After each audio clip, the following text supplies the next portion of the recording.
मंत्री राजनाथ सिंह जी।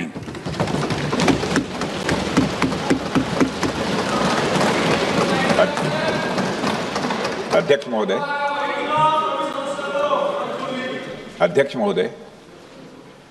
सबसे पहले तो मैं आपके माध्यम से सदन के सभी दलों के मैंने जितने भी हमारे सम्मानित सदस्य हैं उनके प्रति आभार व्यक्त करना चाहता हूं कि ऑपरेशन सिंदूर की जो शानदार कामयाबी हासिल हुई है उस पर चर्चा करने के लिए आज सदन पूरी तरह से तैयार है।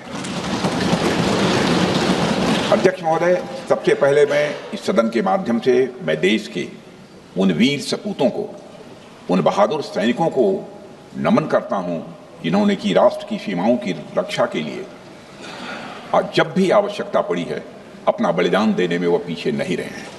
आज भी वह तैयार हैं और आज भी वह तत्पर हैं। साथ ही मैं उन सैनिकों की स्मृति को भी अध्यक्ष महोदय नमन करता हूं जिन्होंने की भारत की एकता और अखंडता सुनिश्चित करने के लिए अपना सर्वस्व बलिदान कर दिया। मैं पूरे देश की तरफ से सेनाओं के सभी जवानों के प्रति कृतज्ञता व्यक्त करता हूं। अध्यक्ष महोदय, आज मैं आपकी अनुमति से ऑपरेशन सिंदूर से जुड़े कुछ महत्वपूर्ण तथ्यों और विषयों को सदन के समक्ष रखने के लिए यहां खड़ा हूं। अध्यक्ष महोदय, 6 और 7 मई 2025 को भारतीय सेनाओं ने ऑपरेशन सिंदूर के नाम से एक ऐतिहासिक सैन्य कार्रवाई को अंजाम दिया। यह केवल एक सैन्य कार्रवाई नहीं थी बल्कि यह भारत की संप्रभुता, उसकी अस्मिता, देश के नागरिकों के प्रति हमारी जिम्मेदारी और आतंकवाद के खिलाफ हमारी नीति का एक इफेक्टिव और डिसाइसिव डिमॉन्स्ट्रेशन था। अध्यक्ष महोदय, जैसा इस सदन को जानकारी है, 22 अप्रैल 2025 को जम्मू कश्मीर के पहलगाम क्षेत्र में एक अमानवीय और कायराना आतंकी हमला हुआ। इस हमले में हमारे 25 निर्दोष नागरिकों सहित एक नेपाली नागरिक की भी जान गई थी। उन निर्दोष लोगों की जान उनका धर्म पूछ कर लिया गया। यह अपने आप में अमानवीयता का सबसे कुत्सित और सबसे घृणित उदाहरण था। यह घटना भारत की सहन शक्ति की सीमा की भी मैं मानता हूं परीक्षा थी। अध्यक्ष महोदय, इस हमले के तुरंत बाद हमारे प्रधानमंत्री श्री नरेंद्र मोदी जी ने तीनों सेनाओं के प्रमुखों की एक उच्च स्तरीय बैठक की और उन्हें छूट दी गई कि वे अपने विवेक, स्ट्रेटेजिक अंडरस्टैंडिंग और रीजनल सिक्योरिटी सिचुएशन को ध्यान में रखते हुए वह निर्णायक कार्रवाई करें। इसके बाद हमारे सैन्य नेतृत्व ने न केवल अपनी मैच्योरिटी दिखाई बल्कि उस स्ट्रेटेजिक विजडम का भी परिचय दिया जिसकी उम्मीद भारत जैसी एक रिस्पॉन्सिबल पावर से की जाती है। अध्यक्ष महोदय, ऑपरेशन सिंदूर को अंजाम देने से पहले हमारी सेनाओं ने हर पहलू का बहुत ही गहराई के साथ अध्ययन किया। हमारे पास कई विकल्प थे लेकिन हमने उस विकल्प को चुना जिसमें आतंकवादियों और उनके ठिकानों को अधिकतम नुकसान पहुंचे और जिसमें पाकिस्तान के आम नागरिक को कोई क्षति न होने पाए, इस बात की भी हम लोगों ने चिंता की। अध्यक्ष महोदय, हमारी सेनाओं द्वारा की गई वेल कोऑर्डिनेटेड स्ट्राइक्स ने 9 टेररिस्ट इंफ्रास्ट्रक्चर टारगेट्स को प्रिसीजन के साथ, सटीकता के साथ हिट किया और इस सैन्य कार्रवाई में एक अनुमान के अनुसार 100 से अधिक आतंकवादी, मैं बहुत संभल कर बोल रहा हूं अध्यक्ष महोदय, हमारी फिगर गलत ना होने पाए, फिगर इससे बहुत अधिक है। 100 से अधिक आतंकवादी, उनके ट्रेनर, उनके प्रशिक्षक, उनके हैंडलर, लश्कर-ए-तोयबा और हिजबुल मुजाहिदीन जैसे आतंकवादी संगठनों से संबंधित थे।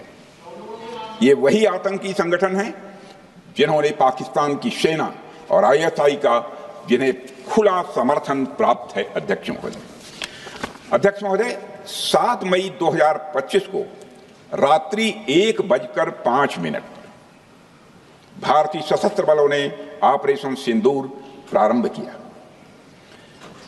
जिसमें पाकिस्तान और पाक ऑक्युपाइड कश्मीर में भारत के खिलाफ आतंकी गतिविधियों से जुड़े 9 स्थानों को निशाना बनाया गया। इसमें पीओके के मुजफ्फराबाद में सवाई नाला और सैयदना बिलाल कैंप, कोटली में मस्जिद अब्बास व मसबर रहील शाहिद कैंप, कोटली में गुलपुर कैंप, भिम्बर में बरनाला कैंप, कोटली में अब्बास कैंप और पाकिस्तान के पंजाब प्रांत में बहावलपुर, मुरिदके और सरजाल और मेहमुना जोया शामिल थे। इनमें से 7 आतंकी शिविरों को भारतीय सेना ने पूरी तरह से नष्ट कर दिया था,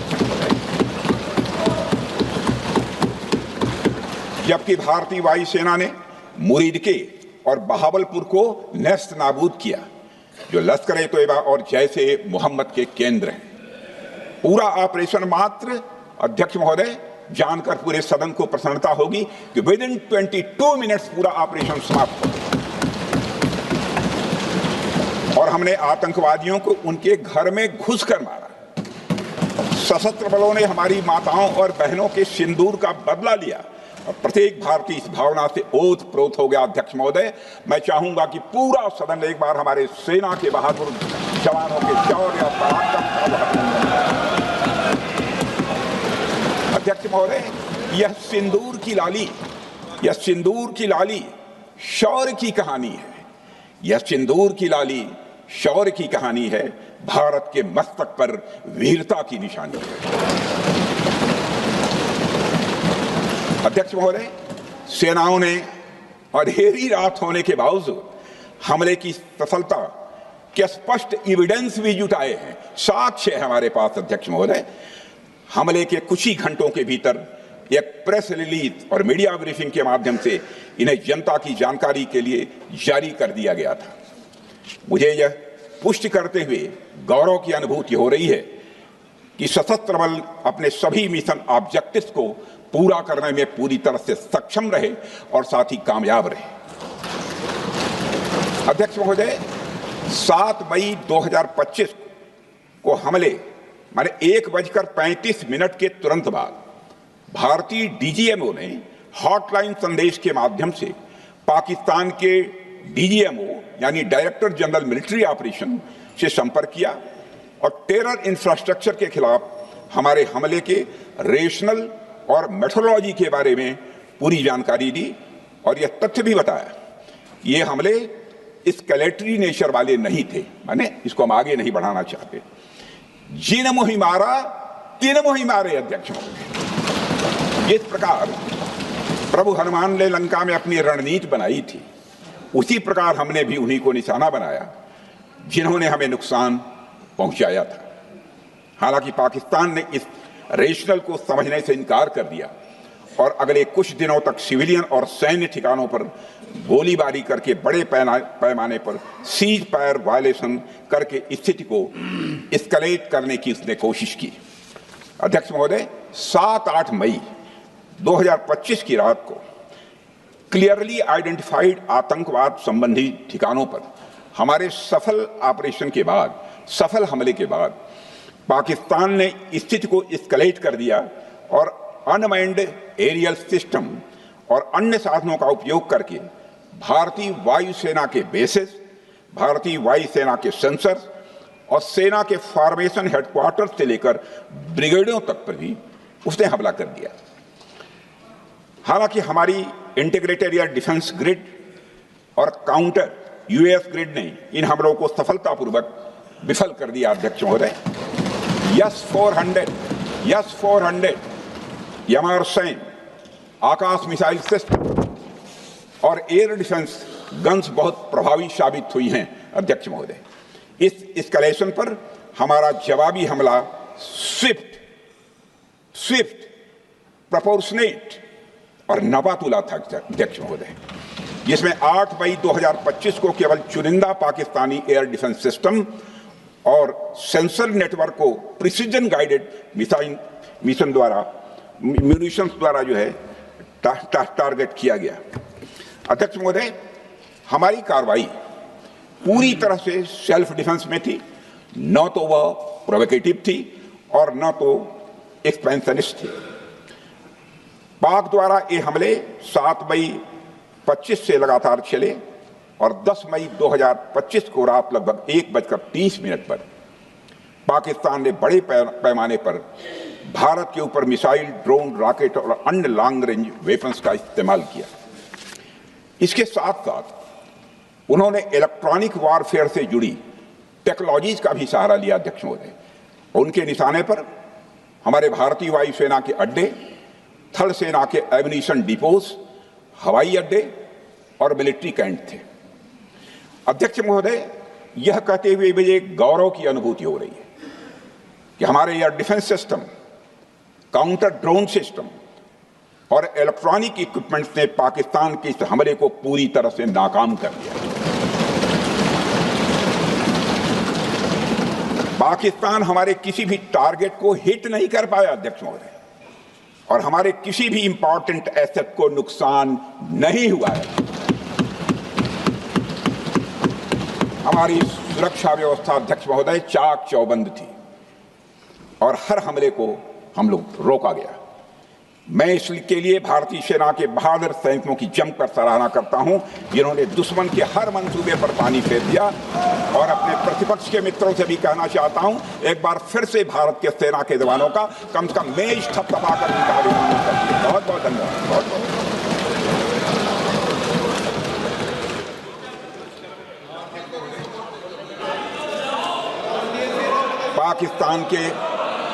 पाकिस्तान के इस हमले के जवाब में हमारी कार्रवाई साहसिक थी, ठोस थी और प्रभावी थी।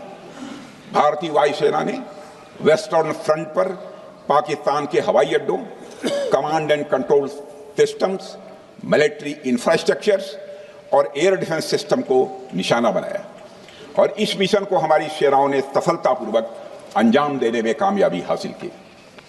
अध्यक्ष महोदय, हमारी सेनाओं ने चकलाला, सरगोधा, रफीकी, रहीम यार खान, जैकबाबाद, सुक्कुर और भोलारी जैसे बड़े एयरबेस पर प्रहार किया और पूरी दुनिया ने भारतीय वायुसेना के शौर्य और पराक्रम की तस्वीर देखी।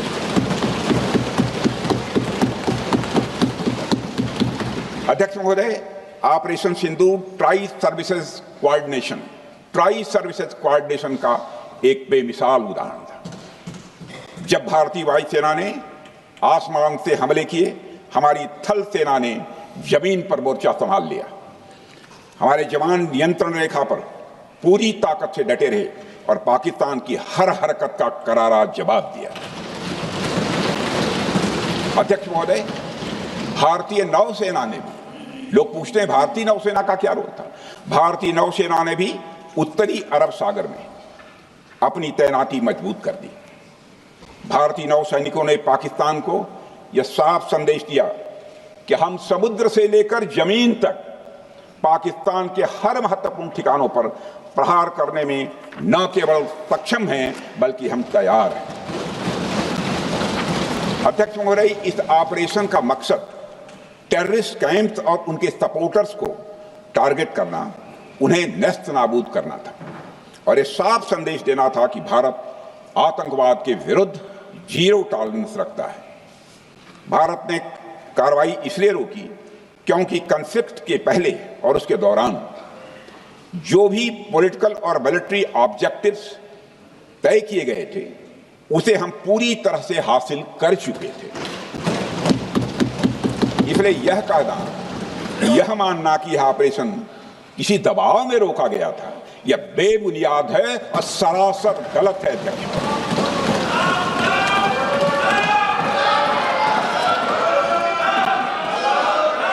मैं सदन को फिर से आश्वस्त करना चाहता हूं, आपने राजनैतिक जीवन में अध्यक्ष महोदय, मैं आपके माध्यम से सदन को आश्वस्त करना चाहता हूं, अपने राजनीतिक जीवन में जानबूझकर कभी भी असत्य न बोलूं, इसकी भरपूर कोशिश की है मैंने, चाहे सदन हो अथवा सदन के बाहर। अध्यक्ष महोदय, मैं आपके माध्यम से सदन को यह भी अवगत कराना चाहता हूं,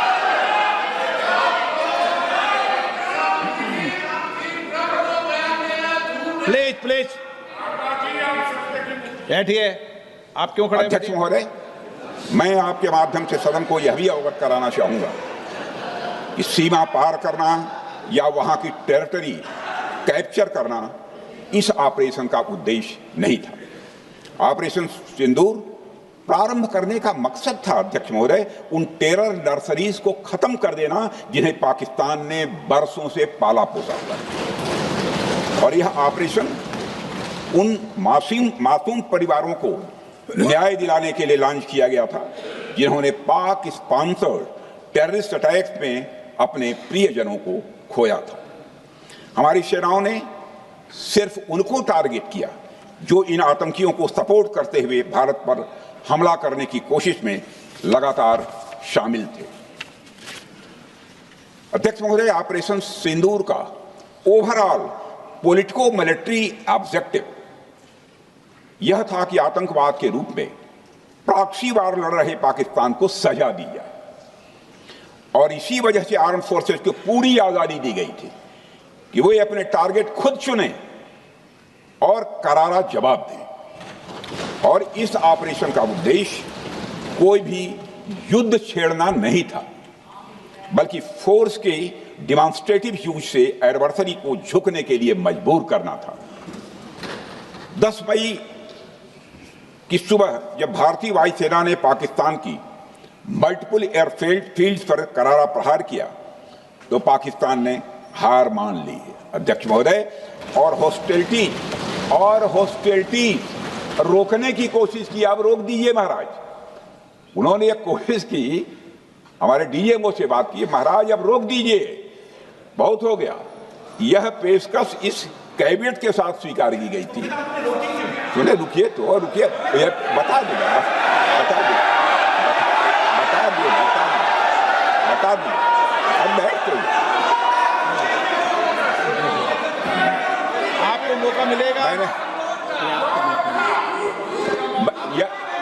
यह क्यों रुका इसका पहले ही मैं पूरी तरह से वर्णन कर चुका है अध्यक्ष महोदय। मैं नेता प्रतिपक्ष को बहुत सम्मान के साथ कहना चाहता हूं कि कृपया एक बार मेरा पूरा भाषण पूछ लें। आपको प्रश्न पूछने की पूरी आजादी है, आप पूछ सकते हैं, मैं उसका उत्तर दूंगा। अध्यक्ष महोदय, 10 मई की सुबह जब भारतीय वायुसेना ने पाकिस्तान की मल्टीपल एयरफील्ड्स पर करारा प्रहार किया तो पाकिस्तान ने हार मान ली और हॉस्टिलिटी रोकने की उन्होंने पेशकश की।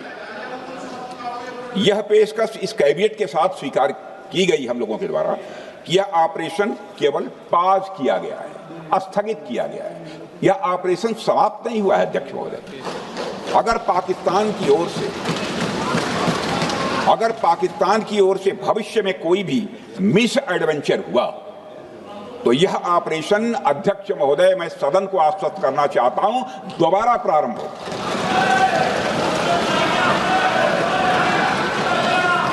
अध्यक्ष महोदय, भारतीय वायुसेना के जबरदस्त हमलों, नियंत्रण रेखा पर थल सेना की मजबूत जवाबी कार्रवाई और नौसेना के हमलों के डर ने पाकिस्तान को झुकने के लिए मजबूर कर दिया अध्यक्ष महोदय।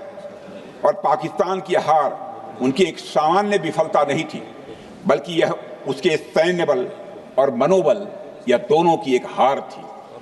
10 मई को पाकिस्तान के डीजीएमओ ने भारत के डीजीएमओ से संपर्क किया और सैन्य कार्रवाइयों को रोकने की अपील की। मैं सदन में यह बात फिर से दोहराना चाहूंगा कि पाकिस्तान के डीजीएमओ ने भारत के डीजीएमओ से संपर्क किया और सैन्य कार्रवाइयों को रोकने की अपील की। 12 मई को दोनों देशों के डीजीएमओ के बीच औपचारिक संवाद हुआ और दोनों पक्षों ने सैन्य कार्रवाइयों पर विराम लगाने का निर्णय लिया।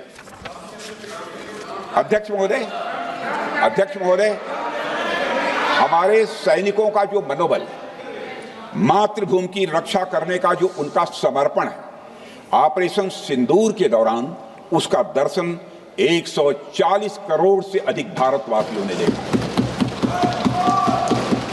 मुझे खुद भी और प्रधानमंत्री जी को सीमावर्ती क्षेत्रों में जाकर हमारे जवानों से मुलाकात का अवसर मिला है।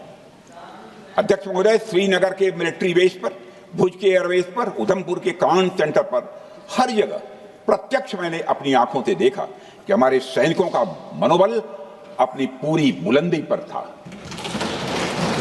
उनकी आंखों में विश्वास है और उनका संकल्प अडिग है।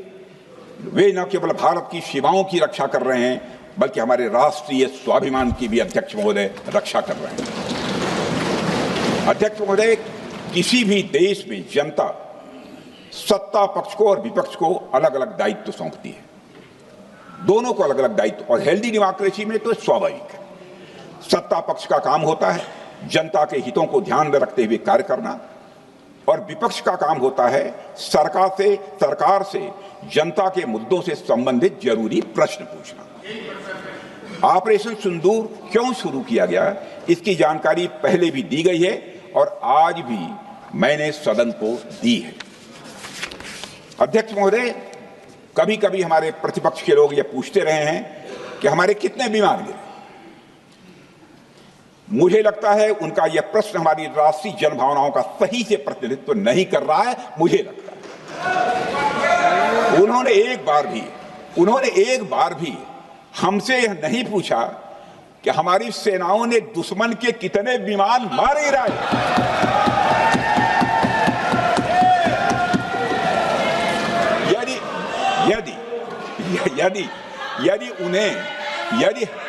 यदि उन्हें प्रश्न पूछना ही है अध्यक्ष महोदय, तो उनका प्रश्न यह होना चाहिए, क्या भारत ने आतंकवादी ठिकानों को तबाह किया?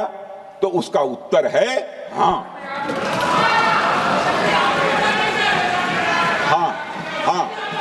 मैं विपक्ष के सम्मानित साथियों से कहना चाहता हूं कि आपको प्रश्न पूछना है तो यह प्रश्न पूछिए, क्या ऑपरेशन सिंदूर सफल रहा? तो उसका उत्तर है हाँ।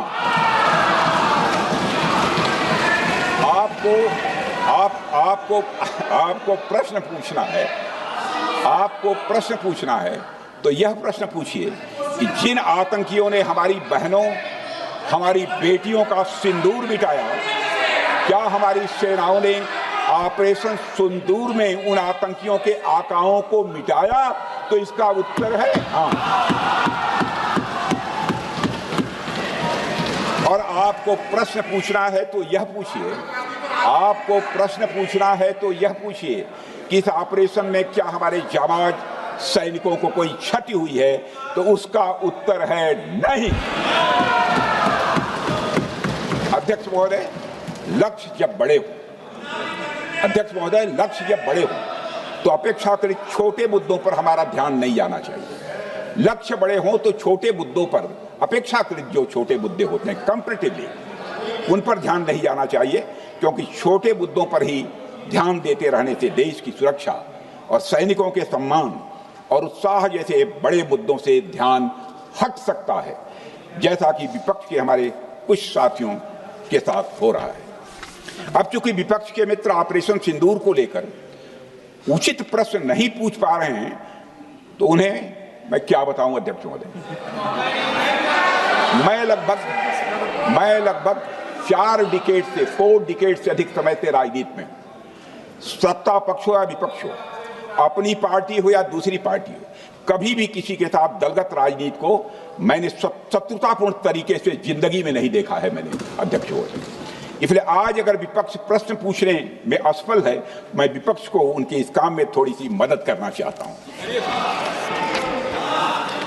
अध्यक्ष महोदय, मैं विपक्ष के अपने सम्मानित साथियों से कहना चाहता हूं कि यदि आज हम लोग सत्ता पक्ष में हैं, तो ऐसा नहीं है कि हम हमेशा सत्ता पक्ष में ही रहेंगे।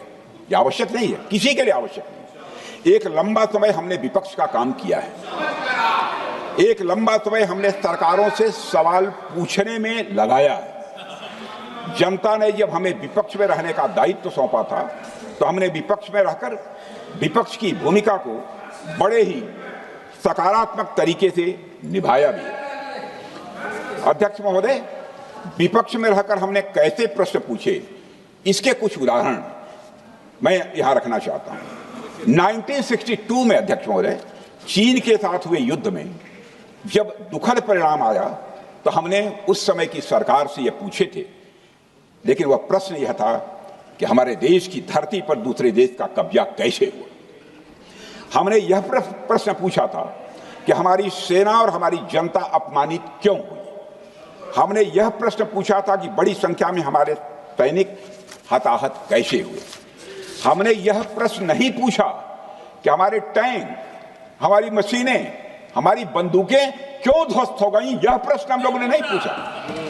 मशीनों और तोपों की चिंता न करके, मशीनों और तोपों की चिंता न करके अध्यक्ष महोदय, हमने देश की टेरिटरी की चिंता की, हमने देश के सैनिकों की। इसी तरह 71 के युद्ध में, 71 के युद्ध में जब हमने पाकिस्तान को सबक सिखाया,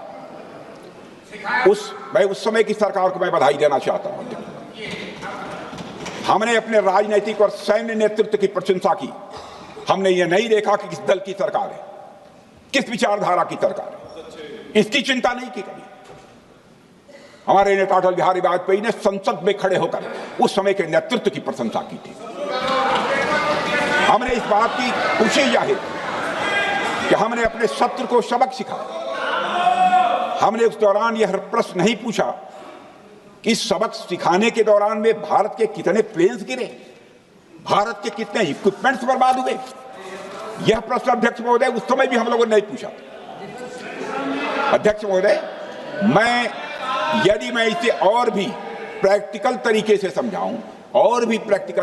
समझाऊं, तो किसी भी परीक्षा के परिणाम में रिजल्ट मैटर करता है। यदि किसी परीक्षा में कोई बच्चा अच्छे मार्क्स लेकर आ रहा है तो हमारे लिए उसके मार्क्स मैटर करने चाहिए। हमें इस बात का ध्यान नहीं रखना चाहिए कि एग्जाम के दौरान उसकी पेंसिल टूट गई थी या उसकी पेन खो गई।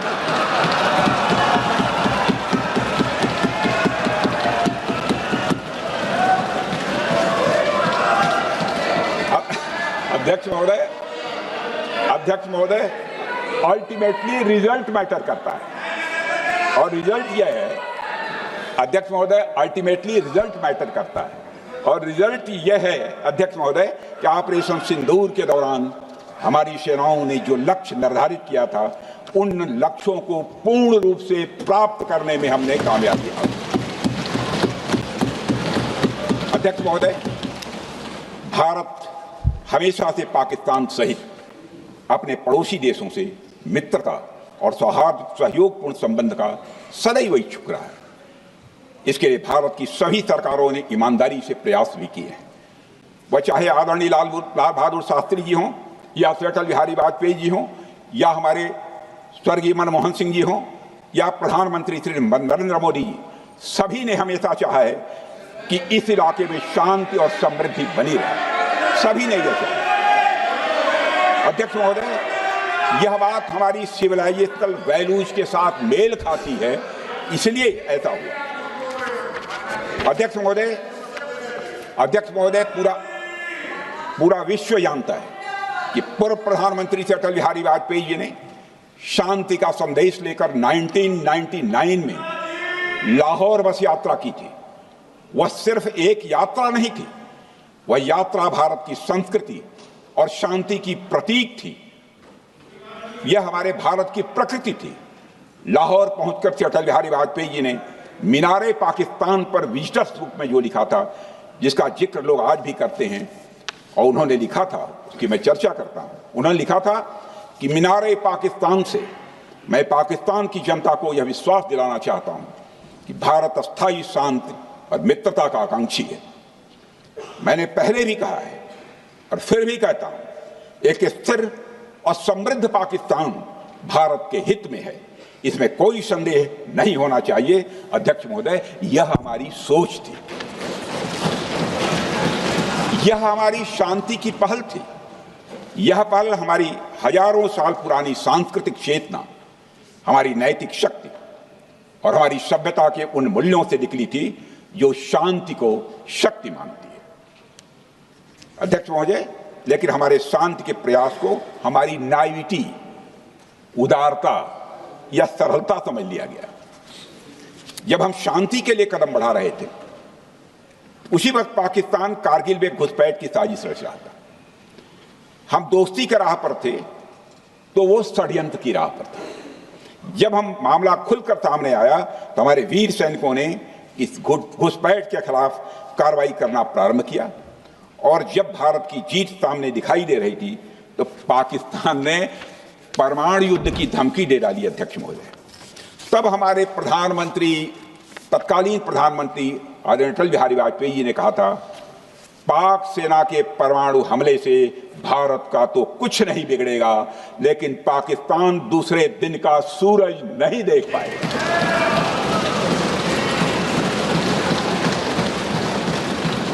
यानी अटल जी जो शांति का पैगाम लेकर गए, वही अटल जी शक्ति का भी परिचय देने में तनिक भी नहीं हिचके। यही है भारत। अध्यक्ष महोदय, यह सामर्थ्य का उद्घोष था।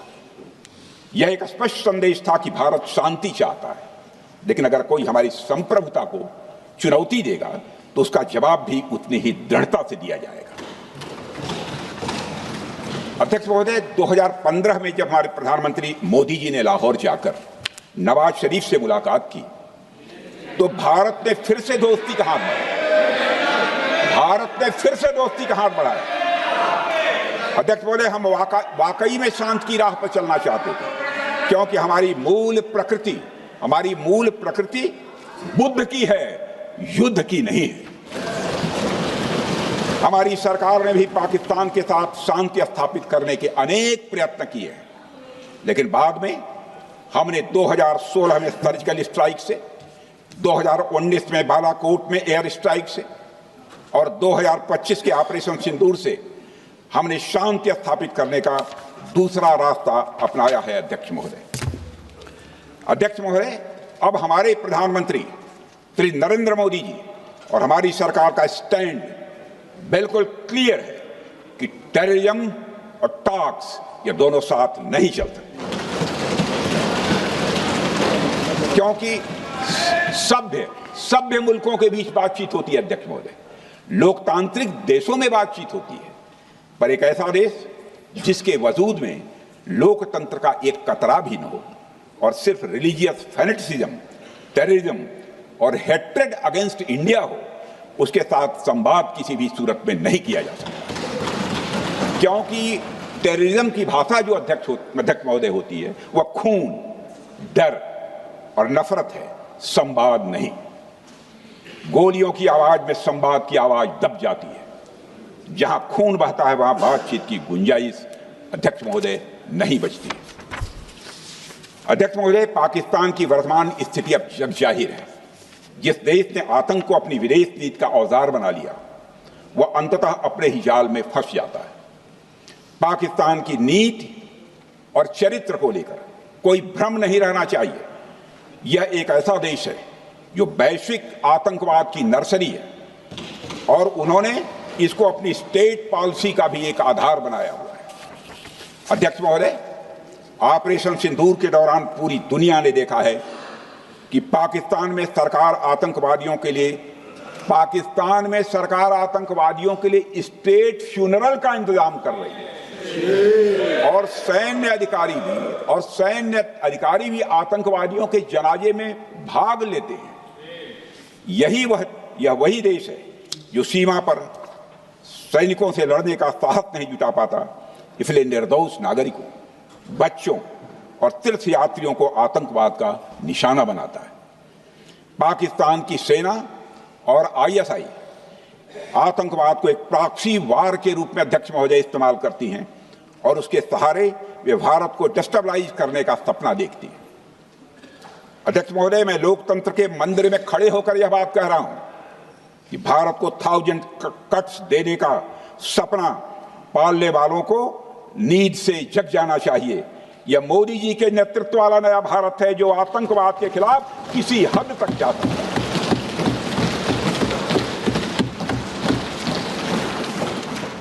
अध्यक्ष महोदय, आप भारत का इतिहास जानते हैं। देखिए, हमने कभी भी किसी की 1 इंच जमीन पर आज तक कभी कब्जा नहीं किया है। हम यह भी जानते हैं कि युद्ध अपनी बराबरी वालों से करना चाहिए। ऐसा गोस्वामी तुलसीदास जी ने लिखा है और गोस्वामी तुलसीदास जी कहते हैं कि नीति ऐसी ही होनी चाहिए, प्रीति और बैर बराबरी वाले से ही करनी चाहिए। शेर यदि मेढकों को मारे तो उसका बहुत अच्छा संदेश नहीं आता है अध्यक्ष महोदय। और अध्यक्ष महोदय, हमारे देश की सेना शेर है।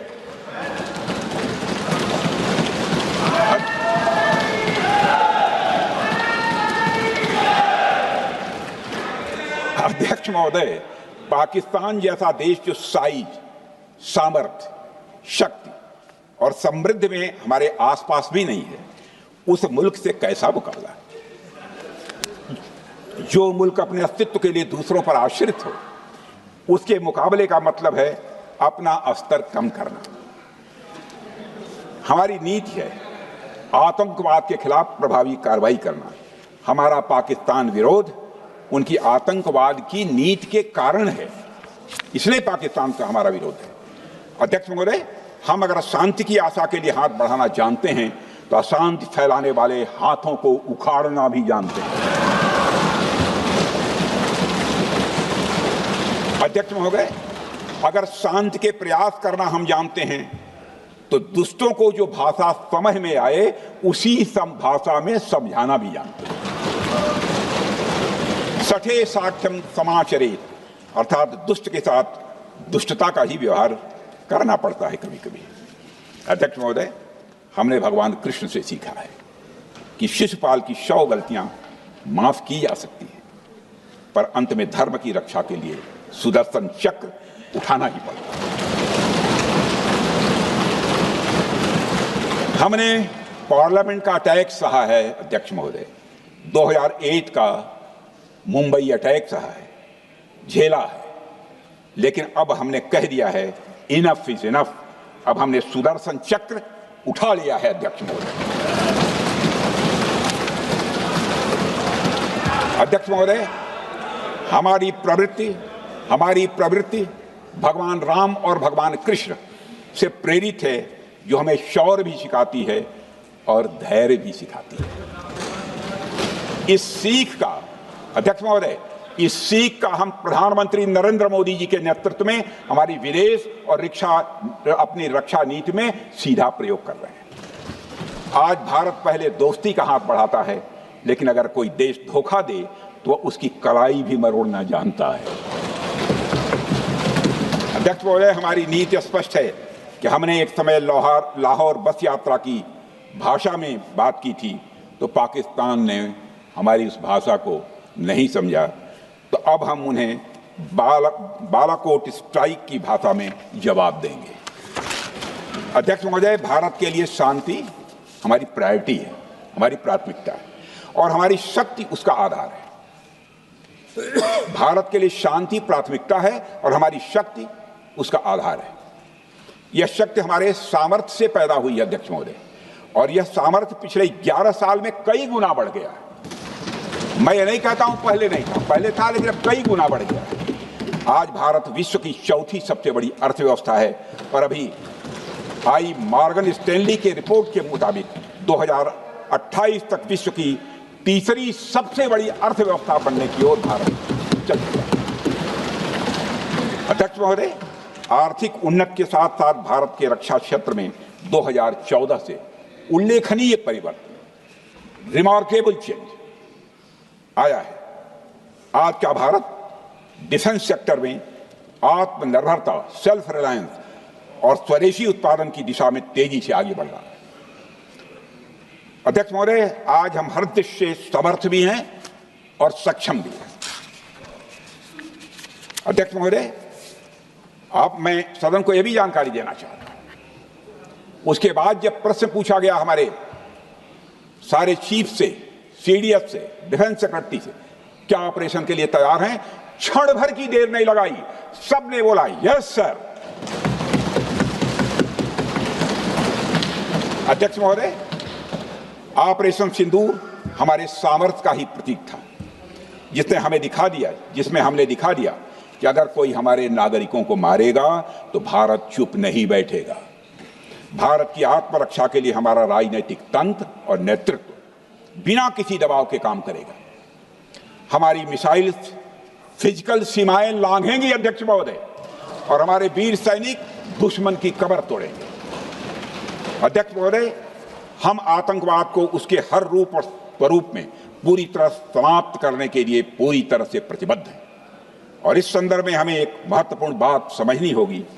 Pakistan sponsored terrorism is not random madness, there is a method in this madness. यह एक सुनियोजित रणनीति है, यह एक फंडामेंटल रेज है। अध्यक्ष महोदय, प्रसिद्ध लेखक वीएस नायपाल ने सही कहा था, पाकिस्तान में होना एक ऐसी अल्टरनेट और कंट्रास्टिंग रियलिटी है, where war is peace, freedom is slavery, ignorance is strength. यानी यहां युद्ध ही शांति है, गुलामी ही स्वतंत्रता है और जिहालत यानी अज्ञानता ही ताकत है। अध्यक्ष महोदय, इसलिए पाकिस्तान द्वारा प्रायोजित आतंकवाद कोई पागलपन नहीं है। पाकिस्तान द्वारा प्रायोजित आतंकवाद कोई पागलपन नहीं है, यह एक सोची समझी साजिश का हिस्सा है। यह एक ऐसी प्रक्रिया है जो आतंक को एक पॉलिटिकल टूल की तरह इस्तेमाल करती है। यह सिर्फ आतंकवाद नहीं, यह एक टूल किट है, एक ऐसा टूल किट जिसे पाकिस्तान की सेना और उसकी एजेंसियां एक नीति की तरह अपनाए हुए हैं। This toolkit is an opposition to civilized code of conduct that the rest of the world prefers to abide by। यानी यह टूल किट उस सिविलाइज्ड कोड ऑफ कंडक्ट के खिलाफ है जिसे दुनिया का हर जिम्मेदार देश मानता है। अध्यक्ष महोदय, यह एक कट्टरपंथी सोच की उपज है जिसमें सहिष्णुता के लिए कोई जगह नहीं। हमारा पाकिस्तान के साथ कोई सीमा का संघर्ष नहीं है अध्यक्ष महोदय, बल्कि यह सभ्यता बनाम बर्बरता का संघर्ष है। सभ्यता बनाम बर्बरता का संघर्ष। पाकिस्तान के हुक्मरान जानते हैं कि उनके सैनिक युद्ध के मैदान में भारत से नहीं जीत सकते, इसलिए वे आतंक को पालते हैं, पालते ही नहीं उन्हें प्रशिक्षण देते हैं और फिर दुनिया के सामने खड़े होकर निर्दोष बनने की कोशिश करते हैं। अध्यक्ष महोदय, पाकिस्तान दोहरे मापदंड और झूठ की बुनियाद पर खड़ा हुआ एक ऐसा देश है जो अब फेल्ड स्टेट के तौर पर देखा जा रहा है। भारत ने ऑपरेशन सिंदूर के जरिए पूरी दुनिया को दिखा दिया है कि हम इस आतंकवाद के गंदे खेल को जड़ से समाप्त करने का संकल्प ले चुके हैं। अध्यक्ष महोदय, जब अटल जी प्रधानमंत्री थे तब पाकिस्तान के साथ कंबोजिट डायलॉग के लिए भारत की शर्त थी कि पाकिस्तान अपनी जमीन का प्रयोग भारत के खिलाफ टेररिज्म फैलाने के लिए नहीं करेगा। एक कंपोजिट डायलॉग के लिए भारत की शर्त थी, जिसे पाकिस्तान ने भी मान लिया था उसमें।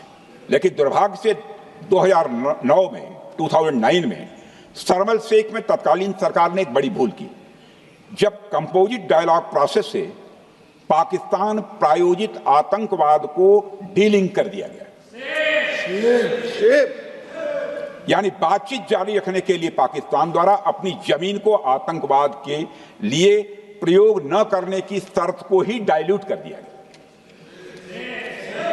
मैं मानता हूं यह भारत की स्ट्रेटेजिक पोजीशनिंग को कमजोर करने वाला एक कदम था। अध्यक्ष महोदय, ऐसी ही एक और गंभीर चूक तत्कालीन सरकार ने 2006 में हवाना में भी हुई थी, जब पाकिस्तान को आतंकवाद का विक्टिम माना गया और एक ज्वाइंट एंटी टेरर मैकेनिज्म बनाने पर सहमति भी हुई थी। 2006 की बात कर रहा हूं। अध्यक्ष महोदय, यह सोचने वाली बात है कि जो देश आतंक को पैदा करता है, उसे पालता है, उस देश को ही आतंक से पीड़ित मान लेना कितना बड़ा स्ट्रेटेजिक ब्लंडर है। अध्यक्ष महोदय, आतंकवाद के खिलाफ हमारी लड़ाई अब केवल सीमा पर नहीं है, बल्कि वैचारिक मोर्चों पर भी लड़ी जा रही है। इसी उद्देश्य से प्रधानमंत्री जी कई हाई लेवल डेलीगेशंस का गठन भी उन्होंने किया था, जिसमें हमारे लगभग अधिकांश दलों के सम्मानित सदस्य उसमें शामिल थे। उसमें विभिन्न राजनीतिक दलों के रिप्रेजेंटेटिव शामिल थे और सचमुच इस समिति ने वैश्विक मंचों पर जाकर भारत की बात बहुत ही प्रभावी तरीके से रखी और आतंकवाद के विरुद्ध वैश्विक समर्थन को उन्होंने मजबूत किया। अध्यक्ष महोदय, मैं उन सभी डेलीगेशन के सम्मानित सदस्यों के प्रति शीश झुकाकर आभार व्यक्त करना चाहता हूं, जिन्होंने भारत का आतंकवाद के खिलाफ स्टैंड तथा जीरो टॉलरेंस की पॉलिसी और ऑपरेशन सिंदूर के बारे में दुनिया के देशों को सही तरीके से अवगत कराया, प्रभावी तरीके से अवगत कराया। अध्यक्ष महोदय, ऑपरेशन सिंदूर को लेकर सर्वदलीय बैठक भी हुई। I am very happy to tell the House I am very happy to tell the House that during Operation Sindoor, all the political parties of the country kept aside all ideologies and differences and showed solidarity with the nation, with the soldiers and with the government. फिर इसके लिए आभार व्यक्त करता हूं। मुझे लगता है यही इस देश के लोकतंत्र की खूबसूरती है। अध्यक्ष महोदय, जैसा कि हमारे माननीय प्रधानमंत्री मोदी जी ने भी कहा है कि ऑपरेशन सिंदूर अभी रुका है, समाप्त नहीं हुआ है। यदि आवश्यकता पड़ी, यदि पाकिस्तान फिर किसी नापाक हरकत की कोशिश करता है तो हम और भी कठोर और निर्णायक कार्रवाई करने के लिए तैयार हैं। अध्यक्ष महोदय, ऑपरेशन सिंदूर के माध्यम से पाकिस्तान के मन में भारत को लेकर जो बहुत बड़ी गलतफहमी थी वह हमने दूर कर दी है। और यदि दूर थोड़ी बहुत बची यदि भरी होगी तो उसको भी दूर कर देंगे। अध्यक्ष महोदय, मुझे महाकवि राष्ट्र कवि रामधारी सिंह जी दिनकर की कुछ पंक्तियां याद आती हैं। अध्यक्ष महोदय, क्षमाशील हो रिपु समक्ष, तुम हुए बिनत जितना ही, दुष्ट कौरवों ने तुमको कायर समझा उतना ही। अध्यक्ष महोदय, भारत ने न केवल अपनी सैन्य क्षमता का प्रदर्शन किया, बल्कि अपनी राष्ट्रीय दृढ़ता, नैतिकता और राजनीतिक कुशलता का भी परिचय दिया है। भारत अब किसी भी आतंकी हमले का निर्णायक और स्पष्ट उत्तर देगा। अध्यक्ष महोदय, हमने एक नई लक्ष्मण रेखा खींच ली है। अब आतंकवाद को आश्रय और समर्थन देने वालों को कोई शरण नहीं मिलेगी। और अध्यक्ष महोदय, भारत किसी भी तरह के न्यूक्लियर ब्लैकमेलिंग या दबावों के आगे अब झुकने वाला नहीं है।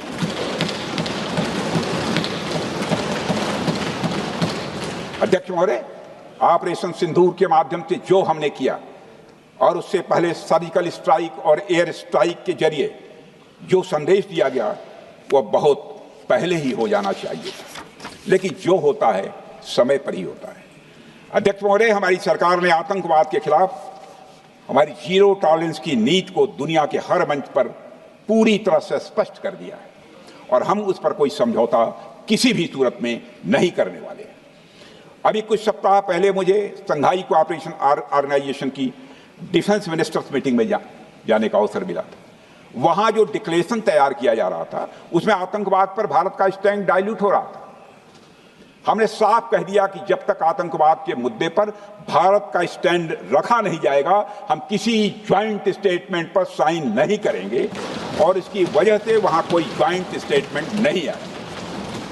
अध्यक्ष महोदय, इसका परिणाम क्या? अब देखिए, हमारे प्रधानमंत्री जी ब्रिक्स की बैठक में ब्राजील गए, करिश्मा किया है हमारे प्रधानमंत्री।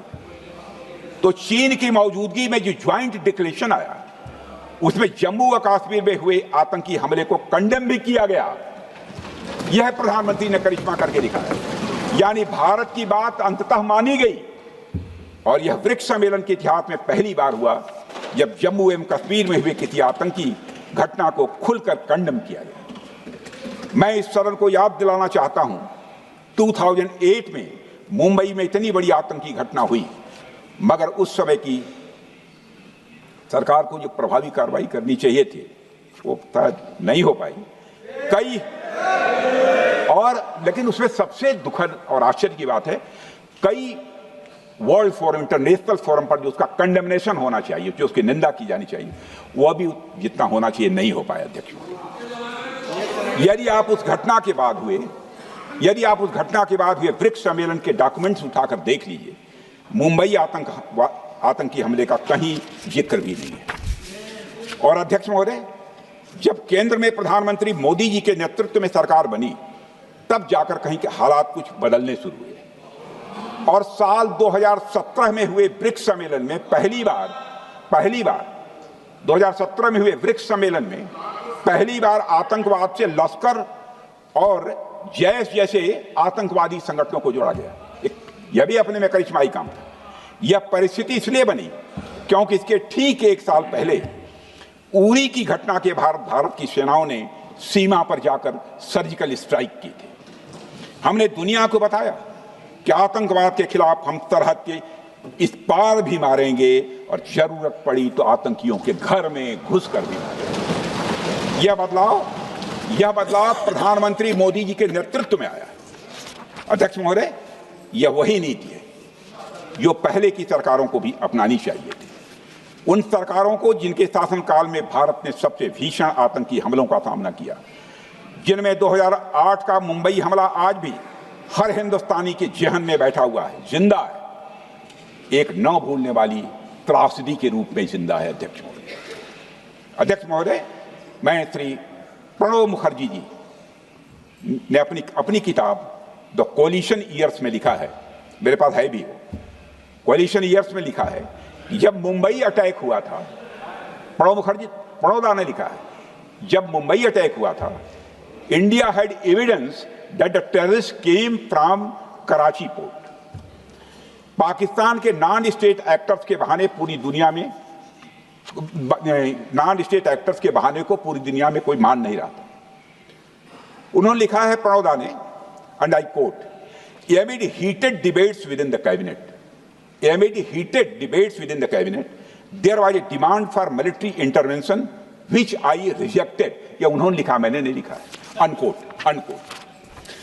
अध्यक्ष महोदय, भारतीय विदेश सेवा के एक वरिष्ठ अधिकारी ने भी अपनी किताब में इस बात की पुष्टि की है, जिनका नाम है अजय बिसारिया, और वो शायद फॉरेन सेक्रेटरी थे, कि मुंबई हमले के तुरंत बाद एक उच्च स्तरीय बैठक हुई थी, जिसमें तत्कालीन विदेश मंत्री प्रणब ने पूछा व्हाट शुड बी डन। तो विदेश सचिव शिवशंकर मेनन जी ने सुझाव दिया कि भारत मोरदके में लश्कर तोयबा के मुख्यालय पर क्रूज मिसाइल से हमला कर सकता है। यह सुनकर प्रणब ने चश्मा उतारकर साफ किया और सभी अधिकारियों को धन्यवाद देकर बैठक समाप्त कर दी। अध्यक्ष महोदय, उस समय की सरकार ने जो सही समझा वो किया, पर मैं मानता हूं कि अगर तब की सरकार ने भी 2016 सर्जिकल स्ट्राइक, 2019 एयर स्ट्राइक जैसे निर्णायक और कठोर कदम उठाए होते तो पाकिस्तान की स्ट्रेटजिक कैलकुलस बदल सकती थी। एक पावरफुल और डिसाइसिव एक्शन पाकिस्तान और उनकी सेना के द्वारा इस 500 टेररिस्ट ऑर्गेनाइजेशंस के लिए बड़ा डिसइंसेंटिव साबित हो सकती थी। अध्यक्ष महोदय, 2008 में मुंबई हमलों के बाद उस समय की सरकार ने सिर्फ बातचीत का मार्ग चुना था। मैं स्पष्ट करना चाहता हूं, यह कोई आलोचना नहीं है अध्यक्ष महोदय, न उस सरकार की, न उस समय के प्रधानमंत्री की, और न ही उन नेताओं की। उस समय की लीडरशिप को जो सही लगा उन्होंने वह निर्णय लिया। अध्यक्ष महोदय, बस मैं इतना ही कहना चाहता हूं कि आज का भारत अलग सोचता है और अलग तरीके से काम करता है। हमारा मानना है यह आपका प्रतिद्वंदी आतंक को रणनीति बना चुका हो और बातचीत की भाषा नहीं समझता हो तो standing firm and being decisive के अलावा कोई विकल्प नहीं बचता है। अध्यक्ष महोदय, आज हमारे प्रधानमंत्री मोदी जी के नेतृत्व में भारत वह देश नहीं रहा जो पहले था। Today doziers have been replaced by decisive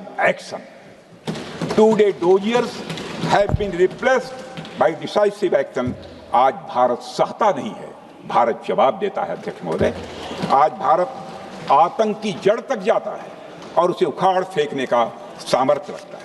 अध्यक्ष महोदय, मैं इस सदन को और देश की जनता को यह विश्वास दिलाना चाहता हूं कि हमारी सरकार, हमारी सेनाएं और हमारी लोकतांत्रिक संस्थाएं सब मिलकर, हम और ये सारे लोग सभी मिलकर देश की एकता, अखंडता और सुरक्षा के लिए जो भी कदम उठाना आवश्यक होगा वह कदम उठाएंगे और उसके प्रति हम पूरी तरह से कमिटेड हैं। अध्यक्ष महोदय, अंत में मैं केवल इतना ही कहना चाहता हूं, यह समय एकजुट होकर अपनी सुरक्षा, संप्रभुता और आत्मसम्मान की रक्षा के संकल्प को और अधिक मजबूत करने का है। हमें यह याद रखना होगा कि हमारी सामाजिक और राजनीतिक एकता ही यह हमारी सबसे बड़ी ताकत है। अध्यक्ष महोदय, आतंकवाद को समर्थन देने वालों को यह स्पष्ट संदेश चला गया है कि भारत अपनी मातृभूमि की रक्षा के लिए पूरी तरह से संकल्पबद्ध है। आइए हम सभी दलगत भाव से ऊपर उठकर संगवरध्वम के मंत्र से प्रेरणा लेकर एक साथ खड़े हो जाएं और हम इस राष्ट्रीय संकल्प को मजबूत करें। यही हम सबका राष्ट्रीय दायित्व है। और इन्हीं शब्दों के साथ अध्यक्ष महोदय, आपने मुझे विचार रखने का अवसर दिया, आपके प्रति आभार व्यक्त करते हुए और अपने सभी सम्मानित सदस्यों के प्रति धन्यवाद व्यक्त करते हुए अपना निवेदन समाप्त करता हूँ। सबने शांतिपूर्वक बात की। श्री